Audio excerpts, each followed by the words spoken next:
Cause I'm throwing money. Think it is fucking funny, but I'm getting money.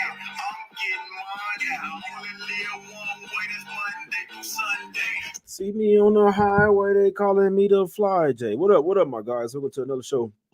I do usually do the late night shows for the members, but I just went on ahead and did it for everybody. But if you're not a member already, there are plenty of perks. See what I'm saying?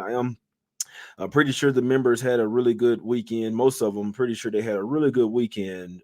You see what I'm saying? So you don't have to, but it's totally up to you guys, man. But there are some perks that come with joining the channel as being a member, man. But let's get straight to it. I will be doing a night show every single night this week as well. I mean, if I don't like shit, I probably won't do one, but for the most part, I'll be doing a night show every single day this week, man. But I ain't here to waste your time. Shout out to all the members in the chat. I appreciate y'all for showing some support to the channel, man. It's all love, but let me get to these games and let me get out of here, man. I ain't here to waste your time. First game up, let's go over here to the streets of Cleveland. This one, Cavs laying 5.5 points at the house versus the Kings. They've lost 3 straight versus the Kings. They've actually lost 8 of their last 10 games versus the Kings, man. It's crazy as hell. We know this Cavs team can ball. This team has won 13 of their last 14 games. They've won 9 of the last 10. They've been absolutely balling lately, man. Now they are coming back off of a little 2-game road trip. Don't necessarily love the spot coming in off a 2-game road trip, and then after this they head back out on the road for 3 more games. But this is a revenge spot. This is also the last game of a 7-game road trip for the Sacramento Kings. They have went 5-1 so far on this road trip. I know that they're pissed off. I know that De'Aaron Fox and Sabonis are pissed off here after not making the All-Star team, but I don't care. Revenge spot for the Cavs, man. If I had one top play for today or for tomorrow, it would be the Cleveland Cavs minus the 5.5, guys. It looks like it originally opened up at 3.5 and went to 5.5. I agree with the line move here. Like I said, the Cavs are they're quietly one of the hottest teams in the NBA right now, man. This Kings team, I really just think they're a little bit smoke and mirrors. This team is good. They know how to play well. And like I said, they've played well on this road trip, but they're finna run into a buzzsaw here going up against the Cleveland Cavaliers. Last game of a 7-game road trip here. I think the Kings dropped this game, man. Now, it could be close, but with the Cavs having revenge here, just playing outstanding basketball. They got Mobley back. They got Garland back. They're gonna have Jared Allen down low. I think he's questionable for this game, but they have the guys that can stifle Sabonis and De'Aaron Fox and Malik Monk coming off the bench. Those are the 3 guys. I know Keegan Murray can go off. I know that Huerter can go off sometimes, but this Cavs team is stacked, man. They're balling out of control right now. Won 13 of the last 14. I heavily lean towards Cavs minus 5.5. If I was making one play that I had a ton of confidence in tomorrow, would be the Cleveland Cavaliers minus the 5, my guys. Let's go over here to the streets of Philadelphia in this one. Sixers getting a point at the house versus the Dallas Mavs. Looks like Kyrie's coming back for this one. Derek Lively is out. Y'all know how I feel about the Mavs without Lively. I don't know what to do with this Mavs team. This team is not, I'll tell you right up, this team is not good. This team is soft as hell. Their coach is soft. They look at the 3-7 straight up last 10 games, 2-8 against the spread, and 7 of those 10 games are at the house. You see what I'm saying? I don't know what to do with this Mavs team. Now, we know that the Sixers are kind of down in the dumps right now, that they came back home off that 5-game road trip, got absolutely smoked by the Brooklyn Nets. They didn't have Tobias Harris in that game. I don't know what type of illness he's dealing with, but it seems like about a week and a half he's been dealing with that illness. He came back and played a few games, but he was out in that game versus the Nets. They're already without Joel Embiid, so they can't be afforded to miss Tobias Harris, who's been actually he's in a contract year, so he's trying to ball out this year, trying to get him another contract. I'll be perfectly honest with you. I wouldn't be surprised whichever team won this game. I wouldn't be surprised, as you can tell by the spread. Now, we know that Luka's questionable here. He did go out of last game with an ankle. I don't know, man. Luka's starting to be like AD, where his first name Luka, middle name Glass, last name Doncic. You see what I'm saying? I'm not sure what, but he's being super injury prone of late. We know that the Sixers are desperate, but still kind of down in the dumps, knowing that their season is damn near over without Joel Embiid. Maxey is going to continue to build his he's going to win most improved player. You see what I'm saying? So he's just going to continue to build that resume, but they've lost 5 of their last 6 games. If I had to take one of them, it really just depends on if Luka plays, but the Sixers are just much more of a tough, hard-nosed type of team. This Mavs team is soft as hell, man. I'm telling you this shit. I've been watching them ever since the preseason. This team is just super soft, man. Super soft, and they're coached softly as well. So I'm not really fucking with the Mavs, man. I'm not laying points with them on the road. Maybe versus an inferior team, but Sixers at the house, I wouldn't force a play on this game, but you definitely got to see what's up with Luka. If I had to bet it, I'd probably say Sixers plus the 1. But if Luka and Kyrie are out there, even without Lively, they might be able to win this game. And you need to see what's up with Tobias Harris as well, because I'm definitely not looking towards taking the Sixers without. We know that Joel Embiid is going to be out for a while. They got Maxey. But I think Milton is close. I mean, they're starting to miss some guys, bro. D'Anthony Melton has been out for a while, and then Joel Embiid is out for a while. And then if Tobias Harris is out in this game, if Harris is out, might have to take the Mavs here for sure, because they're just dropping too many starters. Remember that D'Anthony Melton is a starter for them. We know Joel Embiid probably could have. He wasn't going to win MVP, but he could have. He was putting up MVP numbers. There's a difference there. It's like who's going to win MVP is who they want to win MVP. Joel Embiid was putting up some crazy fucking numbers. I'll tell you that right now. But I still don't think he was going to win the MVP. Jokic is minus 160 favorite right now. He's not winning the MVP, guys. I'm telling you this. I can't say for sure, but I'm just telling you. Just go find one of them dogs, man. They're not winning MVP, but it's just how I feel that game. But keep an eye on Tobias Harris. Even if Luka doesn't play and Tobias Harris doesn't play, I would still actually take the Mavs. Just Harris just means a lot to the Sixers there, and he's more size as well. Let's go over to the streets of Charlotte, the sad fucking streets of Charlotte here. We got the Hornets getting 10.5 at the house versus the LA Lakers. This Hornets team is so ass. You might want to take their in-season, like you can take in-season win totals like over and under. I mean, shit, I could look at the schedule. I don't know how many more games the Hornets are going to win, especially while they're resting LaMelo Ball. I mean, how bad is your ankle? Are y'all just like tanking, putting the tank on? LaMelo, it's just so crazy. Let me get in the NBA, man. Let me get paid $20 million a year, and I don't even have to play? Oh my God, these guys are they're living their life. But the Lakers have beaten these guys 8 straight. They beat them 8 of the last 10. They've covered 8 of the last 10 as well. They damn near own the Hornets. Now, do I want to lay 10.5 points on the roll with the Lakers in their last game? No, this is the so this is the last game of a 6-game road trip for the LA Lakers here. I mean, I can only look towards Lakers, but it's just I'm not looking the Hornets' way, so I could only lean towards Lakers. They're laying a big, like you're going to be paying the premium to go up against the Hornets, but I mean that's the only good. That team is ass. I'm talking about.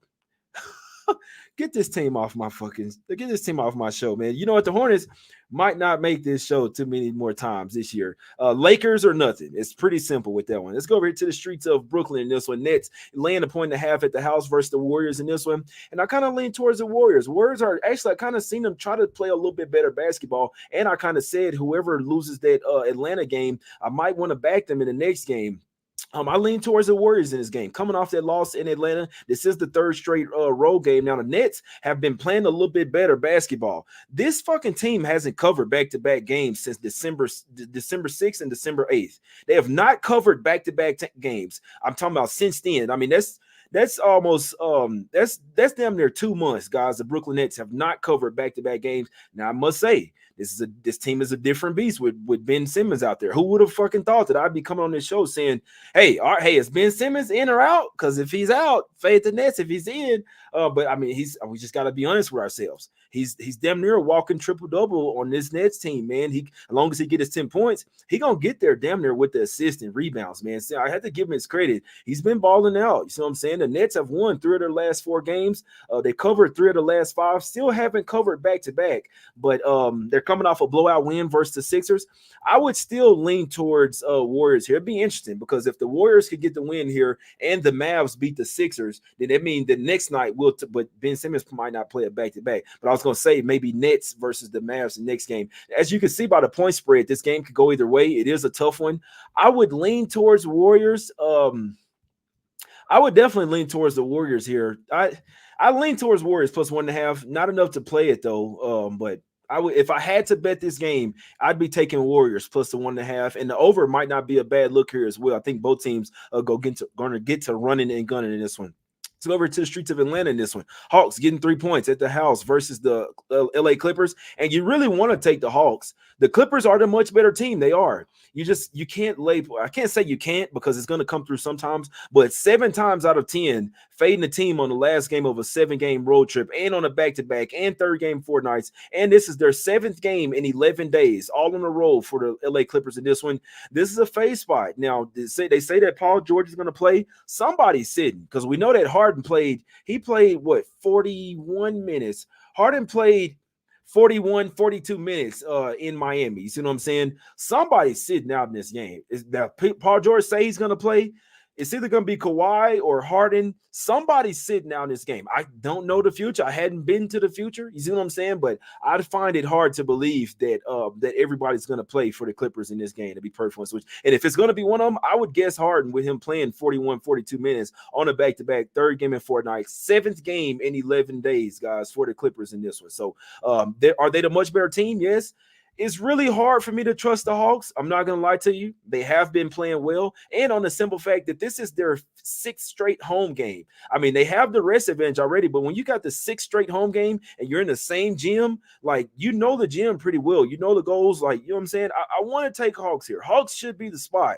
It's just really fucking tough to trust this team because they don't really play defense. And they won't have Clint Capella here. So they do have a Kongu that's going to be starting this one, which isn't bad. See what I'm saying? Because they're trying to shop Capella. Capella's going to be out for a little while, but maybe for one game, the Hawks get it done. They've won 4 straight. They've covered 3 out of the last, they've covered 3 straight as well. So the Hawks are actually slowly but surely playing well. I mean, there was 3 good wins there. They beat the Lakers, which, I mean, the Lakers were playing like ass, but that Suns game, that was a really good win. Remember, the Suns came in red hot. They beat the Warriors as well. Let me see. I believe this game, did that game go into over? Yeah, that game went into overtime. Yeah, that game went into overtime, and then they end up smacking them in overtime and know it, man. So I want to take the Hawks here. I think the Hawks are the right side, to be perfectly honest with you here. Like, whether I take them or not, it's only one way that I'm looking at this game. The Clippers are the much better team. I am not looking towards laying 3 points with the Clippers on the last game of a 7-game road trip. And this is one of the oldest teams in the league as well. Remember, Kawhi, PG, Harden, these guys aren't young anymore. You see what I'm saying? They're not young. This shit's going to catch up with them. 7th game in 11 days on the road. They could be ready to get to the house. If the Clippers are up at the first half, or if they're up by 10 or something like that in the first half, I'll definitely be taking the Hawks in the second. Matter of fact, that's what I'm praying that happens. Let the Clippers get up by 10 in the first half. If you want the Clippers here, I would take them early, but late in this game should be all Hawks. Don't be a bit surprised if the Clippers run out of gas in this game. If the Clippers are up 10 at the end of the half, I'm taking Hawks second half for sure. The Hawks could be down by 4 or 5 at the end of the first half, and I'd probably still take them in the second half, my guys. That's the way I'm looking at the game. Hawks +3 should come through in this one. Last game up. Let's go over to the street to the New Orleans in this one. I mean, you could take the Pelicans. You're losing a ton of value, though. Like, as we speak, the line's just going to keep going up. This line opened up at 8 or 9, and then as soon so guys, I'm going to teach you something here. If you want to, so first off, if you're looking, you got to look towards the next day and see who's playing. And if a team is on the first leg of a back-to-back, watch that game. Notice, look for injuries, look for anything like that. But when a team goes into overtime, let alone double overtime, that line is already, before the game is even over, that line is going to start to creep up. It's going to happen every single time, guys. So I could give you the fish, or I could teach you how to fish. You see what I'm saying? It's just something for the long run, for the rest of your life. If you're watching an NBA game and they have a game the next day, if it even goes into 1 overtime, watch immediately. If the spread's already out for the next day, the spread is going to start moving by at least, it's going to move a half point and then a whole point. You see what I'm saying? At least it goes to double overtime. Okay, they're just going to keep moving it up. And that's really money coming in. You see what I'm saying? That's sharp bettors that are getting ahead of the curve. So, like, I just encourage you guys, sometimes try to look into the future, man. Kind of already have an idea of what you want to bet the next day. That's just me. I'm trying to help you out. Y'all know me. I'm looking at shit for a week in advance. You see what I'm saying? I'm already looking for games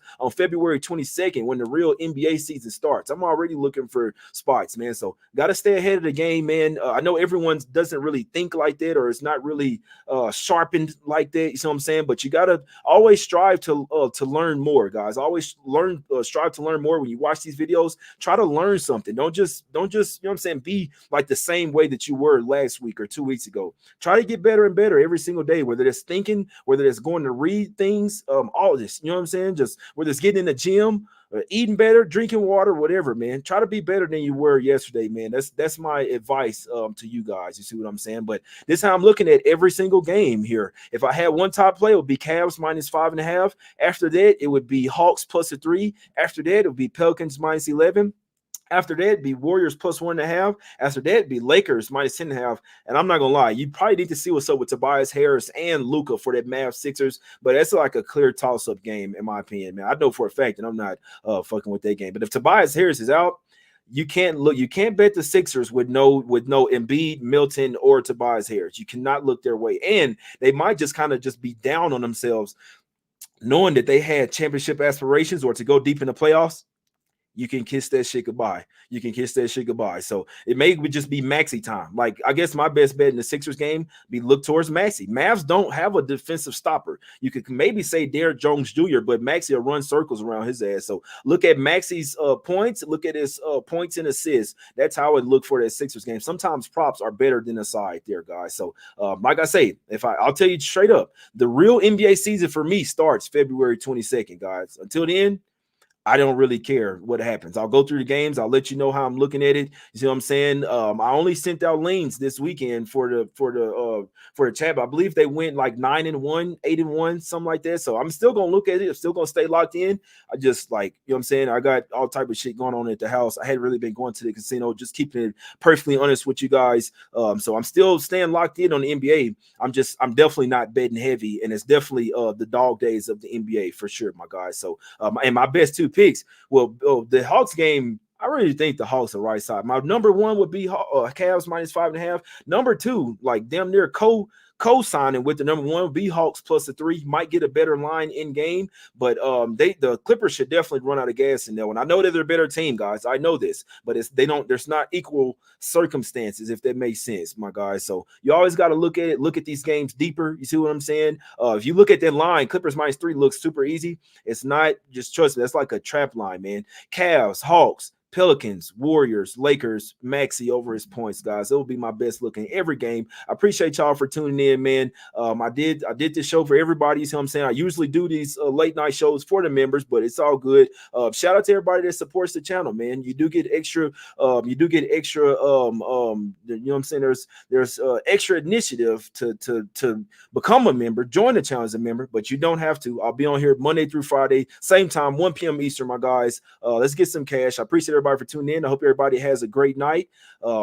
That's it, man. That's it. Go download the Action Network app. That's free as well. You can pay for picks, or you can go find someone that's dropping gems for free, guys. You see what I'm saying? So, and if you're paying for picks, make sure they're trying to go. They need to be going 90%, 100%. That's the only way that I would pay for picks. And I know that shit's not happening because it's damn near impossible, guys. But it's all love. Y'all hit the like button. It's all love, man. I'll see you guys tomorrow at 1 p.m. Eastern. Once again, if I have one top play, it'll be Cavs minus 5.5. After that, Hawks plus 3. After that, Pelicans minus 11.